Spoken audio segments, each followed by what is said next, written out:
Klaus Peter, let's continue like we started. Maybe you introduce yourself, German Parliament, aviation, yes, aviation guy. Right, what?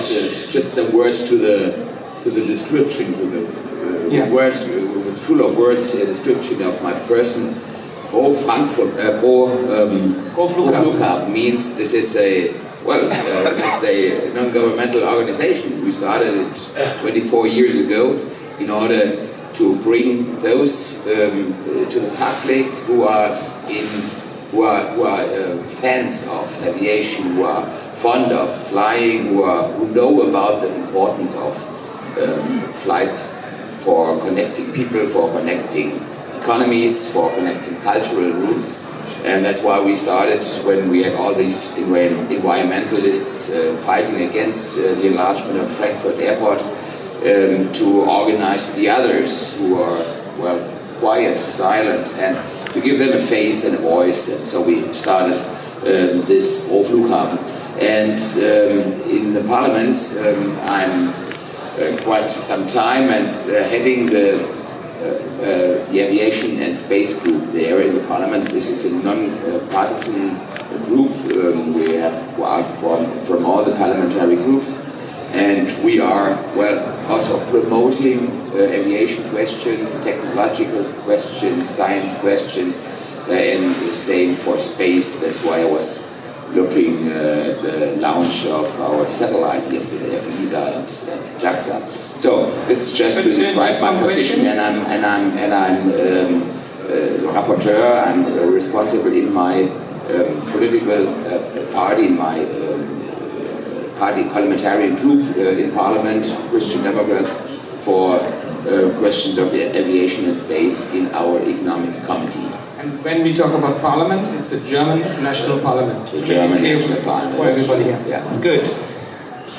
Germany and Moldova. What is the political position of your party or of the German parliament towards Moldova, towards supporting Moldova to get into EU and maybe later in NATO? Can you describe us the political surroundings down there in Germany, please? Of course, I cannot speak for the government now, but just to give you an impression, Germany supported the actual president very much, and we are happy that the outcome of the election was that way, and we are looking forward to the referendum on the topic of EU enlargement or getting into the EU. And I think that we were always very open to new members that also applied to Romania, to Bulgaria, and in the round before. But of course the conditions have to be clear. This is a good club for economic development, for development of civil rights, of having a big space for development people within Europe. And of course you have to fulfill those points that are on the agenda. These are the topics for these enlargement talks that have started now, and I heard that they have discussed already 6 or 9 capitals of the agenda. And well, I heard that 2030 is the year where you want to be in it. I don't tell any dates today. It depends on how the development is, and also and how the geopolitical situation is, of course. The war next to Moldavia of Putin against Ukraine is really devastating and disturbing, and I never imagined that we would that we would witness again a war like this one, like in the 20th or 19th century, with tanks and artillery and all that stuff, and gaining land. We definitely are supporting Ukraine to manage this heavy duty and to keep their independence and get back their country they lost now in the war running. But this is a really time-changing event that we are facing there, and so we have to take a lot of care for that and give our full support to the Ukrainians. What about German-Moldovan economic relations? Is that a key factor, or is let's speak honestly, Moldova too small to be considered in Berlin as a major factor? How? I mean, we have already 28 states in the European Union. Not every state is a big state. 27. Sorry. Yeah. Can you classify a bit how German politics would react to Moldova in general sense? German economy is very much export oriented and cooperation, free trade oriented, and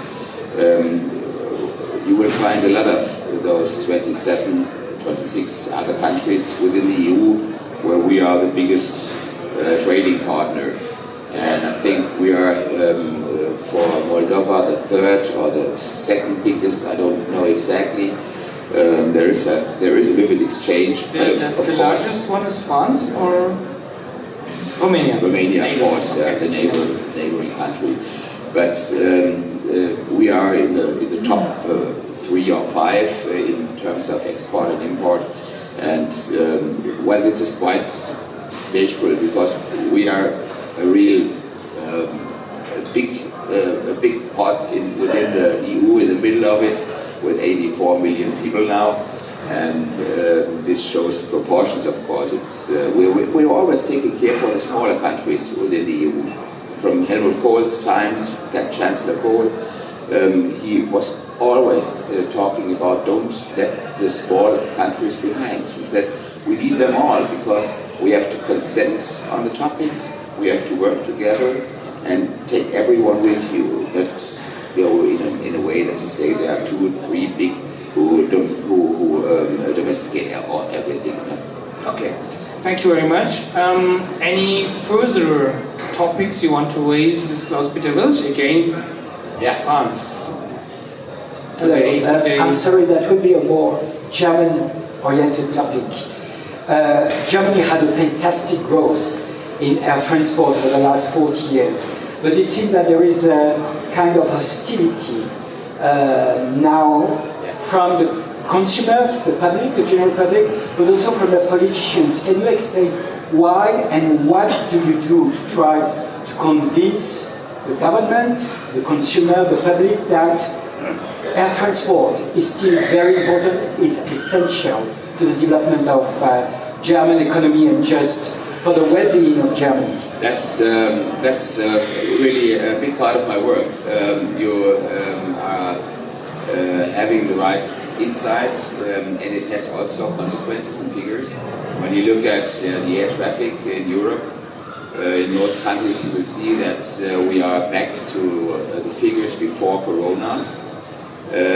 Not for Germany, unfortunately, and especially the national traffic in Germany has a very poor development, which is, well, kind of a thing that parts of our government wishes. The Green, they say that must be abolished, flying national. We think otherwise. We say, well, it's for the sake of the traveler, for the sake of the customer, and the sake for our economy.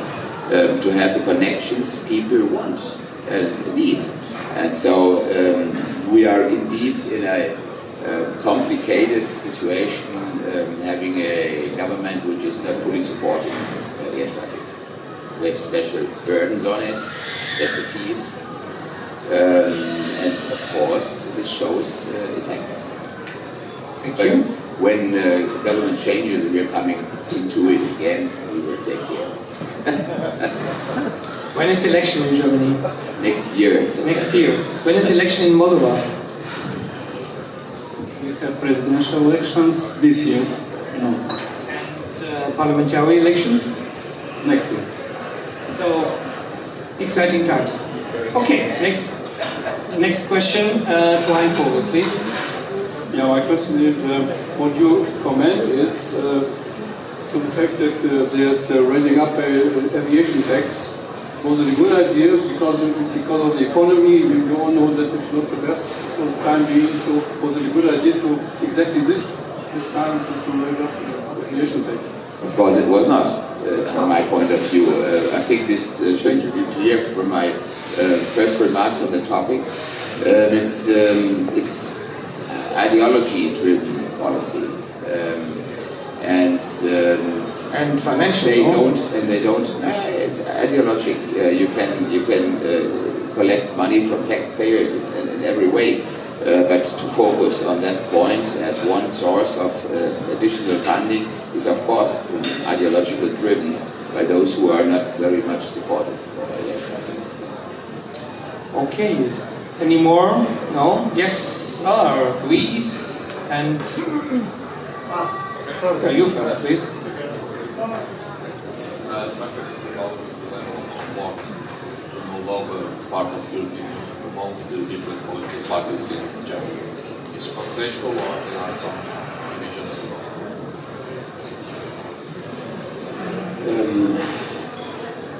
I think there's a majority supportive, and there might be differences in terms of how fast should it go on, and of course also in the question that is never answered, and hopefully the next Commission and the next Parliament will answer it.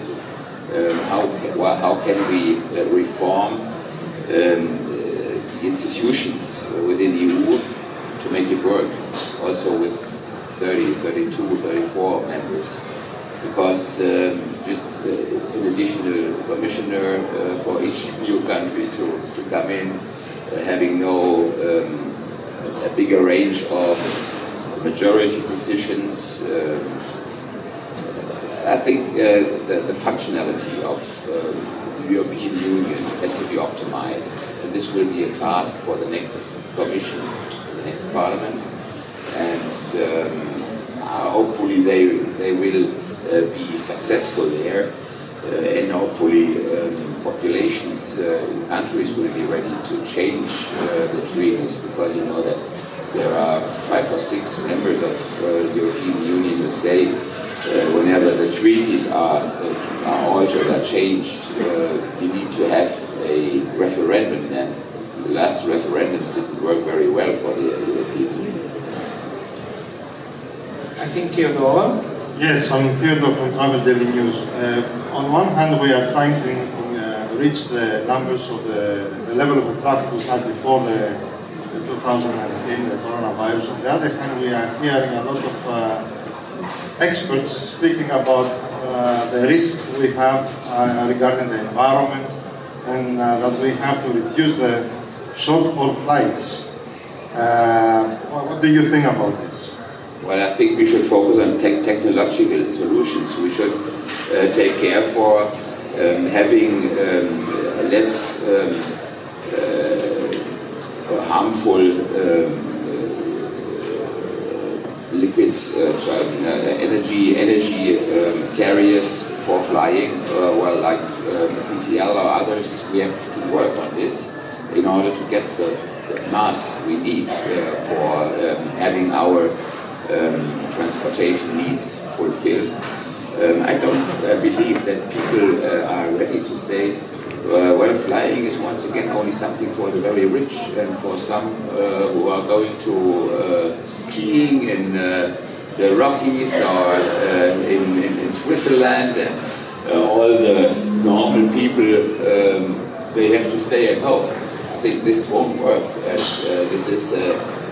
These are fantasies among some parties in Germany, which are, well, covered with the word of degrowth. They really think if we are not ready to degrow, we will be lost as human beings. I don't agree on that. I believe in the strength of engineers, of science, of going forward and finding solutions instead of claiming that everything is bad and going down and so on. Klaus, Peter, thank you. David Chiseo, thank you. Michelle, thank you for having had us here. There's another one. Another one? Okay, then, sorry, to be too far. Denmark, okay. Our northern neighbor in Germany, Klaus, bitte. Yes. Please. Yes, Christoph from Denmark. There is a lot of enthusiasm here in Moldova on the European integration. I think that's great. But the European integration is a marathon, not a sprint. What is your perspective on getting Moldova over the hurdles that they need to cross so that they are ready? Because, I mean, let's face it, sorry to bring this up, but Moldova at the moment doesn't fully control its own territory. So what is your perspective on keeping the enthusiasm, but also with the touch of realism, getting there and getting the over the line? Well, one second, Klaus, bitte. I would like for those representatives who might not know, maybe you can just explain in one sentence or two why Moldova is not fully controlling its territory. That we all know what we are talking about here. That's better, I think. Actually, it's the same thing that it's happening in Ukraine. We have a territory that was occupied by the Russian Federation, and now it's something like iced zone. So there is we don't have an open conflict. It's unfortunate at the moment we cannot control totally this area, but it's called Transnistria. Transnistria is a non-recognized state by nobody except the Russian Federation, of course, probably, and kind of nowhere land or something like this. It's, for those who don't know, it's between Moldova and Ukraine, so has no access to sea, right? This kind of construction. Okay, we clarified it. You answer, please. Yeah, of course. It's important that everybody knows what we're yeah, of course. This is a critical point, which also applies, of course, to Ukraine at this time. There was one rule within the European Union: don't get new members in that are having conflicts with the neighbors in a severe grade. We didn't. So how about Cyprus? We didn't. Yes, we didn't look at this with Cyprus, and there's still the same situation after 40 years. How about Spain? I could say. How about Spain? I could say. And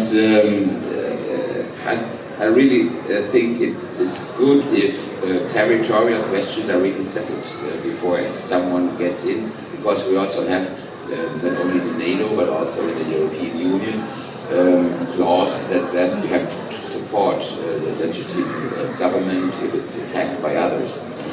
And the other things, I have seen a lot of countries entering the EU in my time in Parliament, and those performed best that really didn't talk a lot about dates, and this is the earliest, and we have to make it until then, but just went on their way to make the duties, to get the market fixed, to have a market economy, to have the rules on, or the preparations for getting into an open European sky, if you're talking about air traffic, to be ready for the frontier government within the EU, having the right items at the airport. There have been a lot of airports that had a lot of refurbishing needs.